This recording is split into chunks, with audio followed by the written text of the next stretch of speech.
तो नमस्कार दोस्तों, मैं सौरभ तिवारी यूसीआई डिजिटल सरकारी नौकरी पर आप सभी का हार्दिक स्वागत और अभिनंदन करता हूं। कैलेंडर में हम लोग देख चुके थे कि साधारण वर्ष क्या होते हैं, लीप वर्ष क्या होते हैं। कैलेंडर की परिभाषा भी हम लोगों ने देखी थी। जो लीप वर्ष में एक दिन बढ़ जाता है वो क्यों बढ़ जाता है, उसका कारण क्या है, किस महीने में बढ़ता है, ये देखा था। लीप वर्ष की जांच कैसे करते हैं ये भी हमने देखा था। अगर कोई वर्ष शताब्दी वर्ष है तो उसमें हम लीप वर्ष की जांच कैसे करेंगे ये भी हमने देखा था। विषम दिन क्या होते हैं या ऑड डेज क्या होते हैं ये भी हम सीख चुके हैं। विषम दिनों को हम पता कैसे करते हैं कि दिनों की संख्या में विषम दिन कितने हैं ये भी हमने देख लिया था। और यहां पर हमने अपनी गाड़ी आके रोकी थी कि 100 वर्षों में 5 विषम दिन, 200 वर्षों में 3 विषम दिन, 300 वर्षों में 1 विषम दिन और 400 वर्षों में 0 विषम दिन, 0 विषम दिन। यहां तक हम लोग कर चुके थे और उम्मीद है कि आप लोगों ने इस चीज की प्रैक्टिस बहुत अच्छे से की होगी। हमने आपसे कहा था कि अगली क्लास में हम आपको बताएंगे कि 100 वर्षों में विषम दिनों की संख्या 5 या 200 वर्षों में 3 या 300 में 1 या 400 में 0 ये निकालते कैसे हैं, इन्हें पता कैसे करते हैं। ठीक है, और ये चीज सीखने के लिए अगर आप वीडियो पर अभी नए हैं, चैनल पर नए हैं, तो चैनल को सब्सक्राइब करिएगा, वीडियो को लाइक करिए, अपने दोस्तों तक शेयर कर दीजिएगा। और पीछे का वीडियो अगर आपने नहीं देखा है तो उसे पहले जरूर देख लीजिएगा। छोटा सा वीडियो है, जब आप उसे देख लेंगे, पूरा कॉन्सेप्ट समझ लेंगे, तब यहाँ पे आके आप आइएगा और इस चीज को आप कंप्लीट करिएगा आके। ठीक है ना, तो इतनी सी बात आप हमारी मान सकते हैं। और एक बात भी हम हमेशा जोर देते हैं कि कॉपी पेन उठाइए, नोट्स बनाना शुरू करिए। ईडीएफ पीडीएफ ये सब फिजूल की डिमांड जो है ना, ये करना बंद कर दीजिए। ठीक है ना, क्योंकि आलस करने से कुछ भी नहीं होगा। एक सुभाषित कहा गया है कि अलसस्य कुतो विद्या, विदस्य कुतो धनम, अधनस्य कुतो मित्रम, अमित्रस्य कुतो सुखम।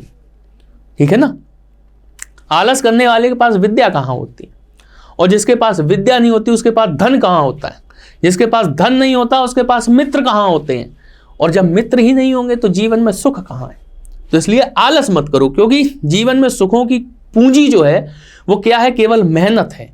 ठीक है ना, जितनी आप मेहनत करोगे उतनी ही आपको सुख मिलेंगे आपके जीवन में। चलिए खैर, यहां पे हम लोग पढ़ना शुरू करते हैं कि 100 वर्षों में विषम दिनों की संख्या 5 ये हम कैसे निकालें। बहुत ध्यान से समझिएगा, ये हो गई संख्या 100 वर्ष। अब इन 100 वर्षों में कुछ लीप ईयर होंगे, कुछ कॉमन ईयर होंगे। ठीक है ना, ये तो पूरा समूह है 100 वर्षों का, इनके अंदर लीप ईयर भी होंगे और कॉमन ईयर भी होंगे। तो हम इन्हें अलग अलग कर लेते हैं। लीप ईयर और कॉमन ईयर, बहुत अच्छे समझिएगा, कई पॉइंट्स और निकल के आएंगे इसके साथ। अब 100 वर्षों में हमें पता करना है कि कितने लीप ईयर होते हैं। तो हमने क्या किया कि 4 से हमने क्या किया, 100 में हमने भाग किया। ठीक है ना, और ये गया 25 बार। तो हमने बोल दिया कि 25 लीप वर्ष होते हैं 100 वर्षों में। ठीक, अब ध्यान देने वाली बात देखिएगा कि 100 वर्षों में अगर हम इस तरीके से बांटे, 1 2 3 4 5 6 इस तरीके से अगर हम बांटे तो ये लास्ट में जाके 100 बनेगा। क्लियर है। अब आप एक चीज समझो कि पहला, दूसरा, तीसरा छोड़ के चौथा ये लीप ईयर आया, 5वां, 6वां, 7वां छोड़ के 8वां लीप ईयर आया। इस तरीके से जो 25वां लीप ईयर मिला वो हमें 100वां वर्ष मिला लीप ईयर। बात क्लियर। तो आपने कहा कि 25 लीप वर्ष होंगे। ठीक है ना, 100 वर्षों में 25 लीप वर्ष होंगे, ये आपके दिमाग में आया। लेकिन 25वां लीप वर्ष तो 100वां वर्ष है। और पिछली क्लास में हमने आपको बताया था कि किसी भी सेंचुरी ईयर को यह पता करना है कि यह लीप ईयर है कि नहीं है, तो हम क्या करेंगे, उसमें 4 की वजह 400 से भाग करेंगे। तो हम एक चीज जानते हैं कि 100 में 4 से तो भाग चला जाता है, लेकिन 100 में 400 से भाग तो नहीं जाएगा ना। और 100वां वर्ष तो सेंचुरी ईयर है, शताब्दी वर्ष है, और शताब्दी वर्ष का अगर लीप ईयर अगर हमें पता करना है कि ये है कि नहीं, तो हम क्या करेंगे, 100 की बजाय 400 से भाग करेंगे। तो 4 से भाग ये करने के बाद 25 लीप वर्ष जो निकले थे, इसमें 25वां वाला तो हमारा नियम ही खारिज किए दे रहा ना पूरा, कि ये कहां से हो जाएगा लीप वर्ष, क्योंकि इसमें 400 से भाग नहीं जा रहा। बात आई ना समझ में? यानी कि 100वां वर्ष लीप वर्ष नहीं होगा। तो आपसे सीधा सीधा क्वेश्चन पूछ लिया जाता है कि 100 वर्षों में लीप वर्षों की संख्या कितनी होती है। पॉइंट नोट करिए कॉपी में कि 100 वर्षों में लीप वर्षों की संख्या कितनी होती है। तो जिसने ये पॉइंट नहीं पढ़ा है वो क्या करते हैं, 100 में 4 से भाग करके 25 आंसर लगा देते हैं और आपको ऑप्शन में भी 25 मिलेगा। लेकिन 100 वर्षों में लीप वर्ष होते कितने हैं? 100 वर्षों में लीप वर्ष होते हैं 24।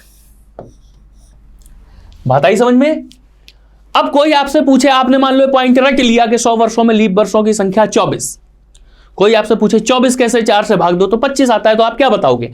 आप बताओगे कि 25वां वर्ष जो है वो 100वां वर्ष है, और 100वां वर्ष क्या है? शताब्दी वर्ष है। और शताब्दी वर्ष में लीप ईयर की जांच करने के लिए हमें 400 से भाग देना पड़ता है, और जब वो पूरा चला जाए तब वो लीप ईयर होगा। और 100 में अगर हम 400 से भाग करेंगे तो भाग ही नहीं जाएगा। इसका मतलब 100वां वर्ष क्या होगा? वो लीप ईयर नहीं होगा, क्योंकि वो सेंचुरी ईयर है, और सेंचुरी ईयर में हम 400 से डिवाइड करते हैं, 4 से डिवाइड नहीं करते हैं। तो पूरी बात आपको क्लियर होगी ना बिल्कुल से? अब इतनी चीज हम यहां पे साफ किए देते हैं। अब ये पॉइंट सीधा सीधा निकल के आ गया, इसे आप नोट करिए। सीधा सीधा पेपर में पूछा जाता है कि 100 वर्षों में लीप वर्षों की संख्या कितनी होती है, तो आप क्या कहोगे कि 24 होती है। मान लीजिए किसी परीक्षा के इंटरव्यू में आप गए, आपसे पूछा 100 वर्षों में लीप वर्षों की संख्या, आपने कहा सर 24। उसने कहा 24 कैसे? तो आप कहोगे कि सर हम 100 में जब 4 से भाग करेंगे तो हमें मिलेंगे तो 25, लेकिन जो 25वां लीप वर्ष हमारा जो इस हिसाब से निकल के आया है वो 100वां वर्ष है, और 100वां वर्ष तो सेंचुरी ईयर है। और सेंचुरी ईयर में अगर वो लीप ईयर है कि नहीं ये पता अगर हमें करना है तो हम क्या करेंगे? 400 से भाग करेंगे, और 100 में तो 400 से भाग जाता ही नहीं है। इसलिए 100वां वर्ष जो हम बता रहे हैं, अभी तक हमने निकाला है कि जो लीप ईयर है उसमें चूंकि 400 से भाग नहीं जा रहा है, इसलिए वो लीप वर्ष नहीं होगा। तो अब हमारे 100 वर्षों में लीप वर्षों की संख्या कितनी हो गई? 25 की जगह कितनी रह गई? 24 रह गई। तो कॉमन ईयर कितने हो गए? जब 100 वर्षों में 24 वर्ष हो गए लीप ईयर, तो कॉमन ईयर कितने हो गए? कॉमन ईयर हो गए 76। क्लियर? इतना प्रोसेस समझ में आया कि वर्षों की संख्या दी है तो उन्हें हमने 2 हिस्से में बांट लिया, क्योंकि उसके अंदर लीप ईयर कॉमन ईयर सब मिलके बैठे हुए हैं। उन्हें हमने क्या किया? फिल्टर कर लिया, अलग अलग कर लिया। 100 वर्षों में लीप ईयर हमने निकाले 24। कैसे निकाले पूरा हमने आपको समझाया। और जब 100 में 24 लीप ईयर हो गए तो बचे क्या? Common year. और कॉमन ईयर कितने हो गए? फिर 76 हो गए। ठीक। अब हमने आपको बताया था कि लीप वर्ष में विषम दिनों की संख्या कितनी होती है? 2। पिछली क्लास आप देखेंगे। कॉमन ईयर में कितनी होती है? 1। कॉमन ईयर में और लीप ईयर में। कॉमन ईयर में ऑड डेज कितना होता है? 1। लीप ईयर में ऑड डेज कितने होते हैं? 2। ठीक है ना? तो आप देखो कॉमन ईयर कितने हैं? 76। तो इनमें ऑड डेज कितने हो जाएंगे? 1 से गुणा कर दो, क्योंकि एक कॉमन ईयर में 1 विषम दिन होता है। तो 76 कॉमन ईयर में कितने होंगे? 76 1 का गुणा कर दो इसमें, तो 76 विषम दिन हो गए। बात क्लियर हो गई? एक लीप ईयर में 2 विषम दिन होते हैं, तो 24 लीप ईयर में कितने विषम दिन होंगे? इसमें आप क्या करो? 2 से गुणा कर दो, तो 48 हो गए। बात क्लियर? यहां तक बात आ गई समझ में? अब क्या करना है? 76 और 48 को जोड़ लो।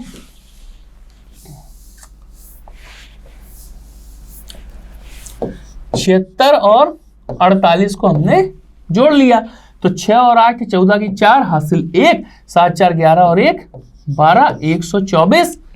तो कुल कितने हो गए? कुल विषम दिन कितने हो गए? 124। और एक चीज ध्यान रखना कि जब भी विषम दिनों की संख्या 6 से ऊपर आए उसमें हमेशा 7 से भाग करके शेषफल निकाल लो। तो अब इस 124 में हमने क्या किया? 7 से भाग कर दिया। 7 एकम 7 और 7 सत्ते 49, कितना आ गया 5। क्लियर? तो 5 विषम दिन निकल आए कि नहीं निकले? जब इसमें हमने 7 से भाग किया तो हमें विषम दिन कितने मिले? रिमाइंडर हमें कितना मिला? 5। और यही हमारे क्या हो जाएंगे? यही हमारे ऑड डेज हो जाएंगे। हर चीज को बिल्कुल हमने क्लियर करके बहुत अच्छे से हमने आपको समझाया है। हाँ, हमें पता है कि कुछ लोगों के दिमाग में ये बात आ रही कि सर हम यहीं से नहीं निकाल सकते थे, इन्हें जोड़ के 124 करना और 7 का भाग करने की क्या जरूरत थी? तो अभी इस समय नियम चल रहा है सबका साथ सबका विकास। पहला नियम क्या है कि आपको गलत नहीं करना किसी भी कीमत पे कोई चीज, ठीक है ना? इसलिए हमने 5 इस तरीके से इतना पूरा रायता फैला के हमने लिख दिया। अब इसे डायरेक्ट कैसे करेंगे ये भी अभी हम बताते हैं आपको। तो ये बात समझ में आई कि 100 वर्षों में अगर आपको विषम दिनों की संख्या निकालनी थी तो आपने क्या किया? इन्हें फिल्टर किया लीप ईयर में और कॉमन ईयर में, ठीक है? तो लीप ईयर हमने निकाले, कितने आए? 24 आए। कॉमन ईयर कितने आ गए? 76 आ गए। भाई 100 में जब 24 लीप ईयर हो गए तो बचे कितने? 76, वो कॉमन ईयर हो गए। अब हमें पता है कि एक कॉमन ईयर में एक विषम दिन होता है, तो 76 में कितने हो जाएंगे? इंटू 1 कर देंगे, 76 हो गए। एक लीप ईयर में 2 विषम दिन होते हैं, तो हम क्या करेंगे? 24 में कितने हो जाएंगे? इंटू 2 कर देंगे, 48 हो जाएंगे। तो ये कॉमन ईयर के विषम दिन आ गए, ये लीप ईयर के ऑड डेज आ गए। इन दोनों को हमने जोड़ दिया, कुल आ गए 124। 124 में 7 से भाग कर दिया, शेषफल निकाल लिया। और 7 से भाग कब करते हैं? जब विषम दिनों की संख्या जब भी हमें 6 से ज्यादा मिल रही हो तो हम 7 से भाग कर देंगे, जो रिमाइंडर मिलेगा वो विषम दिनों की संख्या हो जाएगी। ठीक है ना? एक चीज हो गई। अब आप देखो, ये पूरा आप प्रोसेस समझ गए किस तरीके से किया।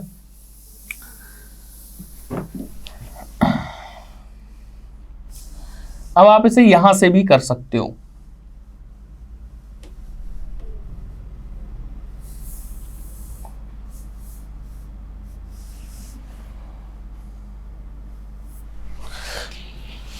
कि 24 में 2 का गुणा करने पर 48 मिला, 76 में 1 का गुणा करने पर हमें 76 मिला।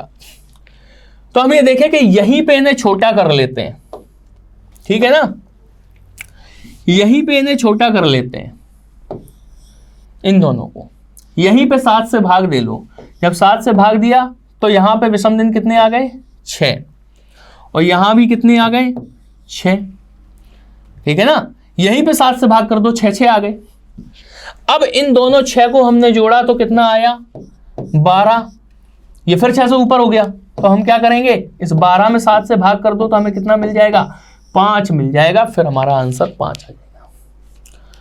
बात क्लियर है? कोई भी दिक्कत नहीं हो रही होगी। तो इस हिसाब से हमने क्या निकाला कि 100 वर्षों में विषम दिनों की संख्या कितनी हो गई? 5 हो गई। कोई दिक्कत किसी को? कोई भी दिक्कत नहीं होगी। ठीक है, चलिए। 100 वर्षों में विषम दिनों की संख्या हो गई 5। अब आप देखो 200 वर्षों में विषम दिनों की संख्या। जब 100 वर्षों में 5, तो 200 वर्षों में 5 दूनी 10, और 10 हो गई कितनी? 6 से ज्यादा। तो हमने क्या किया? इसमें हमने 7 से भाग करके शेषफल हमने निकाला, तो कितना आया? 3। तो 200 वर्षों में संख्या 3 आ गई। अब 300 वर्षों में, जब 100 वर्षों में 5, तो 300 वर्षों में 15। ये 6 से ऊपर हो गया, 7 से भाग हमने कर दिया, रिमाइंडर हमने निकाला 1। अब इसी तरीके से 400 वर्षों में, तो आप कहोगे कि सर 100 वर्षों में 5, तो 400 वर्षों में 20। ठीक है ना?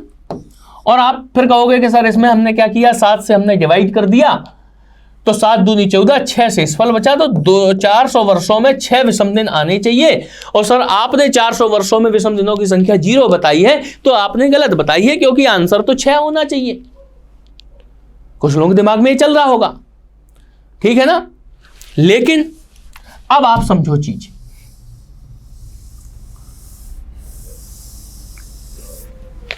कि 100 वर्षों में 5, तो 200 वर्षों में 10, तो 300 वर्षों में 15, 400 वर्षों में 20। लेकिन 400वां वर्ष लीप वर्ष है। 100वां वर्ष लीप वर्ष नहीं था, 200वां वर्ष लीप वर्ष नहीं था, 300वां वर्ष लीप वर्ष नहीं था, लेकिन 400वां वर्ष लीप वर्ष है। क्योंकि 400 में 400 से भाग चला जाएगा और लीप वर्ष में एक दिन अतिरिक्त मिल जाता है, यानी कि 400 वर्षों में 20 विषम दिन तो हो ही गए और लीप ईयर का एक अतिरिक्त हमें मिल गया। तो अब कितने हो गए विषम दिन? 21।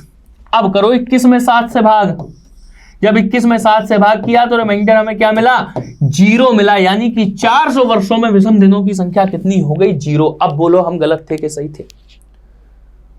आई ना बात समझ में? तो 400 वर्षों में विषम दिनों की संख्या 0 होगी। कोई दिक्कत तो नहीं ना किसी को?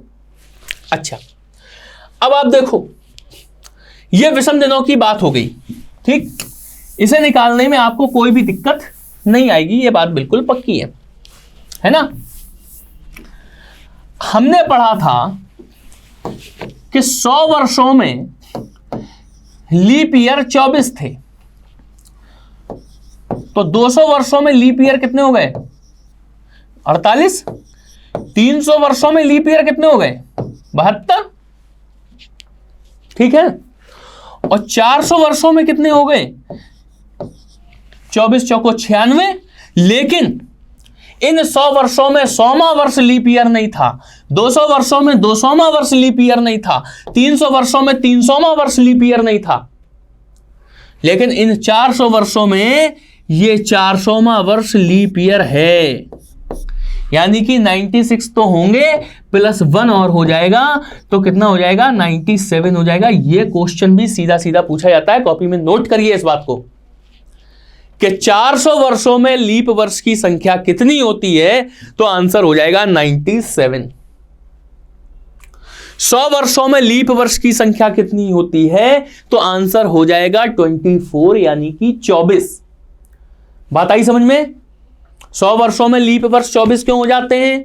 क्योंकि 100 में 4 से भाग किया, निकला तो 25, लेकिन 25वां वर्ष हो गया 100वां वर्ष, और 100वां वर्ष क्या है? सेंचुरी ईयर है, और सेंचुरी ईयर लीप ईयर है कि नहीं, इसके लिए हम क्या करते हैं? 400 से भाग करते हैं, और 100 में 400 से भाग नहीं जाता, यानी कि 100वां वर्ष लीप ईयर नहीं होगा, तो बचे कितने? 24।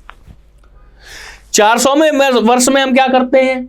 400 वर्षों में हम क्या करते हैं कि 24 के हिसाब से हम निकाल तो रहे 96, लेकिन 400वां वर्ष यहां पे आके क्या हो गया? लीप ईयर हो गया।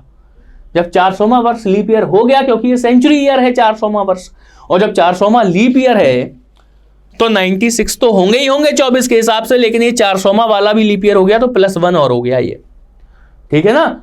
ये प्लस 1 कौन सा है? जो 400वां वर्ष है। तो कुल कितने हो गए? 97। ये दोनों क्वेश्चन आपसे बिल्कुल सीधे सीधे पेपर में, एक ये पूछ लिया जाता है और एक ये पूछ लिया जाता है। ये भी सीधे सीधे पेपर में पूछ लिए जाते हैं। बात आई समझ में?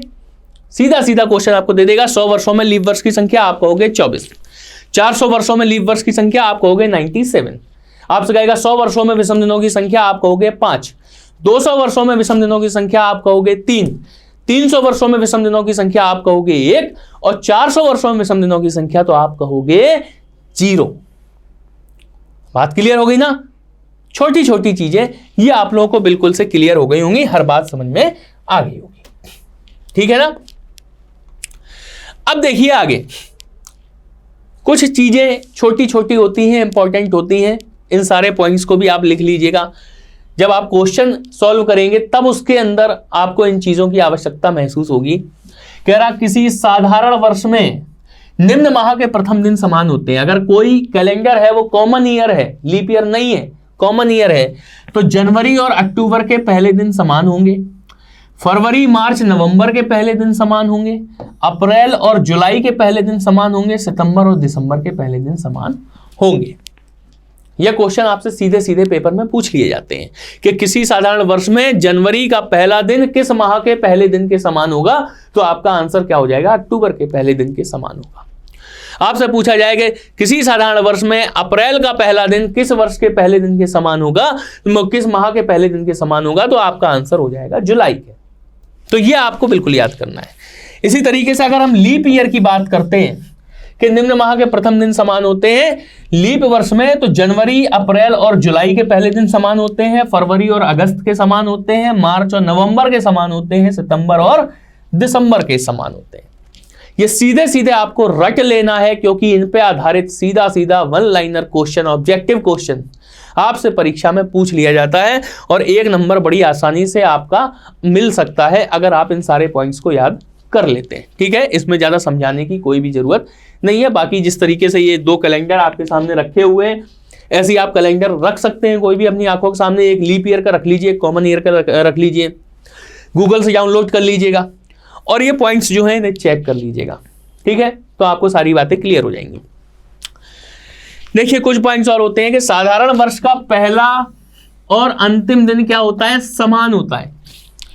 जिस दिन साधारण वर्ष शुरू होता है उसी दिन साधारण वर्ष समाप्त हो जाता है। आप देखिए 2023 का कैलेंडर है, पता नहीं आपको दिख रहा कि नहीं दिख रहा। संडे को 2023 शुरू हुआ था और संडे को ही 2023 खत्म हुआ। ठीक है ना, यानी कि 2022 की बात, 2023 की। तो हमने संडे को सबको हैप्पी न्यू ईयर बोला था और जब दिसंबर आएगा तो संडे को ही, यानी 31 दिसंबर को संडे को ही सब लोग रात में पार्टी मनाएंगे, वो भी संडे का दिन होगा। बात आई नहीं समझ में? तो इसका कहने का यही मतलब है कि साधारण वर्ष का पहला और अंतिम दिन समान होता है। और लीप वर्ष की अगर बात करें, यहां साधारण वर्ष की बात कर रहा था, अंतिम दिन जो है वर्ष के पहले दिन से 1 दिन आगे बढ़ जाता है लीप ईयर में। कॉमन ईयर में क्या है कि जिस दिन कॉमन ईयर शुरू हुआ, संडे को शुरू हुआ तो संडे को ही खत्म होगा। 1 जनवरी को अगर कॉमन ईयर में संडे है तो 31 दिसंबर को भी कॉमन ईयर में संडे होगा। लेकिन लीप ईयर में क्या होता है कि अगर 1 जनवरी को संडे है तो फिर क्या होगा, 31 दिसंबर को मंडे हो जाएगा। क्यों? क्योंकि फरवरी में 1 दिन आगे बढ़ गया और जब फरवरी ने 1 दिन आगे बढ़ा दिया फिर वो पूरे साल तक आगे बढ़ाता रहेगा, बढ़ाता रहेगा, बढ़ाता रहेगा और जो 31 दिसंबर हमारा संडे को पड़ना चाहिए था वो पड़ेगा कब, जाके मंडे को पड़ेगा। बात आई ना समझ में? तो लीप ईयर में 1 दिन आगे क्यों बढ़ जाता है? क्योंकि फरवरी में 1 दिन बढ़ जाता है। ठीक है ना, फरवरी तक तो ठीक चल रहा है सब मामला, 28 फरवरी तक तो ठीक चल रहा है, लेकिन 29 से उसने क्या किया कि एक दिन आगे बढ़ाना उसने शुरू कर दिया। बात क्लियर हो गई? किसी शताब्दी का प्रथम दिन सोमवार, मंगलवार, गुरुवार, शुक्रवार या शनिवार हो सकता है। कोई भी शताब्दी वर्ष है, सेंचुरी ईयर है, तो उसका पहला दिन सोमवार, मंगलवार, गुरुवार, शुक्रवार या शनिवार हो सकता है। यानी कि किसी भी शताब्दी का पहला दिन बुधवार नहीं हो सकता। पॉइंट नोट करिएगा। बात क्लियर? किसी शताब्दी का अंतिम दिन बुधवार, शुक्रवार या रविवार हो सकता है, परंतु मंगलवार, गुरुवार या शनिवार नहीं हो सकता। ये सीधे सीधे 1 लाइनर में क्वेश्चन आपसे पूछ लिए जाते हैं।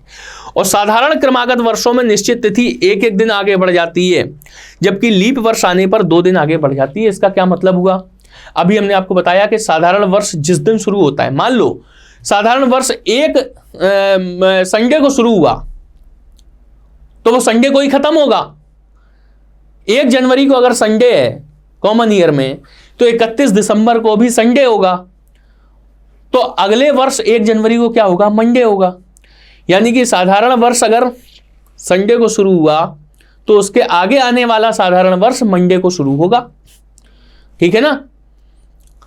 किसी भी साधारण वर्ष में आज जो तारीख है वो आने वाले साधारण वर्ष में, यानी कि उसके क्रमागत अगले साधारण वर्ष में उसी तारीख को 1 दिन आगे हो जाएगा।